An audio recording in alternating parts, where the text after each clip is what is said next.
painted, painless learning. દાખલા number 3 શું કીધું ભાઈ? સમાંતર બાજુ ચતુષ્કોણ ABCD નો વિકર્ણ કોણ છે? AC છે. એ ને દુભાગે છે, તો એ પક્ષની અંદર લખી નાખવાનું. પક્ષ સમાંતર બાજુ ચતુષ્કોણ ABCD નો વિકર્ણ AC એ ને દુભાગે છે. તો દુભાગે એનાથી આવડો આપણે મેં વાત કરી કે ખૂણા નંબર 1 અને ખૂણા નંબર 2 આ બે ખૂણા કેવા થાય? સમાન થાય. થાય કે ન થાય? મને આવડતું નથી, જરા કહેજો. તો આપણે ગમે એને 1 નામ આપીએ કે ગમે એને 2 નામ આપીએ. એટલે હું એક કામ કરું, આને નામ આપી દઉં 1 અને આને નામ આપી દઉં 2. બોલો હવે ખૂણા નંબર 1 નું નામ લખવું હોય તો કેમ લખાય? DAC બરાબર BAC બરાબર. DAC બરાબર BAC એ પક્ષમાં લખી નાખ્યું. સાધ્ય જે સાબિત કરવાનું છે નંબર 1 એ કરીને લખી નાખ્યું નંબર 1 માં, અને 2 સાબિત કરવાનું છે એ લખી નાખ્યું 2 કરીને. સાબિતી પેલું શું સાબિત કરવાનું છે કે ભાઈ C ને પણ દુભાગે. એટલે આપણે એ સાબિત કરવાનું છે કે આવડો આ ખૂણો 3 અને આવડો આ ખૂણો 4 બે કેવા છે? સમાન છે. જો એ સાબિત કરી દઈએ તો એ C ને પણ દુભાગે એમ થાય. એટલે આ ઉપરનો ત્રિકોણ લઈ લેવાનો અને કયો લેવાનો? નીચેનો ત્રિકોણ. મને આવડતું નથી, ધ્યાન રાખજો. ઉપરના ત્રિકોણનું નામ કેમ લખાય? તો કે ત્રિકોણ ADC અને ત્રિકોણ ABC માટે. તો અહીંયા લખી નાખ્યું ત્રિકોણ ADC અને ત્રિકોણ ABC માટે. આ બંને ત્રિકોણમાં સમાન શું છે? AC. બે ત્રિકોણમાં આવે ને તો AC બરાબર AC સામાન્ય બાજુ. તો અહીંયા AC બરાબર AC લખ્યું સામાન્ય બાજુ. કોઈને કઈ ડાઉટ? પછી આપણે બીજી વસ્તુ અહીંયા પક્ષ આપ્યો ખૂણો 1 બરાબર ખૂણો 2. અહીંયા લખ્યું જ છે ને. શું ખૂણો 1 કેમ કહેવાય? તો કે DAC. 2 કેમ કહેવાય? BAC. તો લખ્યું ભાઈ ખૂણો DAC = BAC પક્ષ. કોઈને કઈ ડાઉટ? ઓકે. પછી આ બંને ખૂણા આ બંને ત્રિકોણની અંદર સમાંતર બાજુની ગમે એક બાજુ લઈ લેવાનું, પણ કઈ લેવાનું ધ્યાન રાખવાનું? આવડી આ બાજુ લેવાની. AD = BC. આ બે બાજુ શું લેવા થાય? કારણ કે આપણને કેવું કીધું? સમાંતર બાજુ ચતુષ્કોણ કીધું. એના સામસામેની બાજુ કેવી હોય? સમાન હોય. એટલે કે AD બરાબર BC. એટલે આપણે અહીંયા લખવું પડે AD બરાબર BC. તો વિદ્યાર્થી મિત્રો આ થઈ ગયો ખૂણો, આ એક બાજુ અને આ બીજી બાજુ. એટલે કયા નિયમથી બે ત્રિકોણ એકરૂપ થઈ ગયા? બાખુબા. તો આપણે લખ્યું ખૂણો ADC એકરૂપ ખૂણો ABC બાખુબા. ડન છે. હવે બે ત્રિકોણ એકરૂપ છે તો આ ત્રિકોણનો આવડો આ ખૂણો ખૂણા નંબર 3 અને આ ત્રિકોણનો આવડો આ ખૂણો એટલે કે ખૂણા નંબર 4 આ બે સમાન હશે. કારણ કે એકરૂપ ત્રિકોણના અનુરૂપ ખૂણા કેવા હોય? સમાન હોય. તો ખૂણા નંબર 3 નું નામ કેમ લખાય? DCA અથવા તો અમે લખીએ કાંઈ ACD. તો અહીંયા મેં શું લખ્યું ભાઈ? DCA. કોઈને કઈ ડાઉટ છે? શું લખ્યું છે? ખૂણો DCA બરાબર બીજો ખૂણાનું નામ કેમ લખશું? ACB.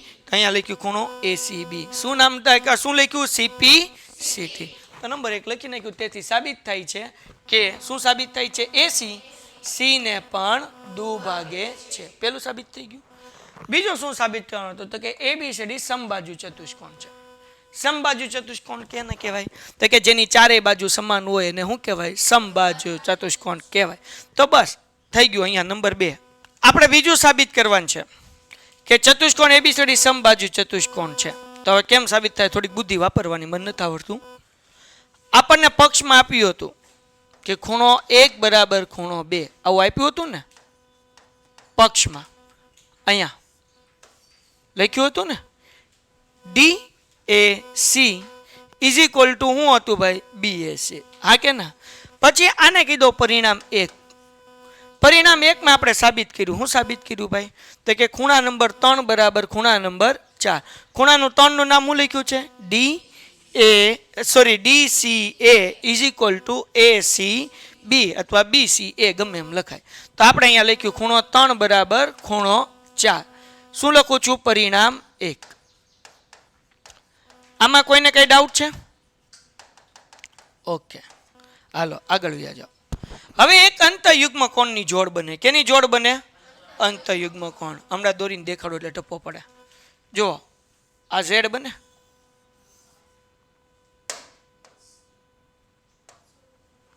હા કે ના? તો અંતયુગ્મ કોણની અંદર કયા કયા ખૂણા આવે? Z બને એમાં. તો કે એક તો આવડો આ ખૂણો આવ્યો 3 નંબરનો ખૂણો અને એક આ ખૂણો આવ્યો 2 નંબરનો ખૂણો. થાય કે ન થાય? હા કે ના? તો હું અહીંયા લખી શકું કે ભાઈ ધ્યાન રાખજો કે ખૂણો 3 બરાબર ખૂણો 2 શું લેવા?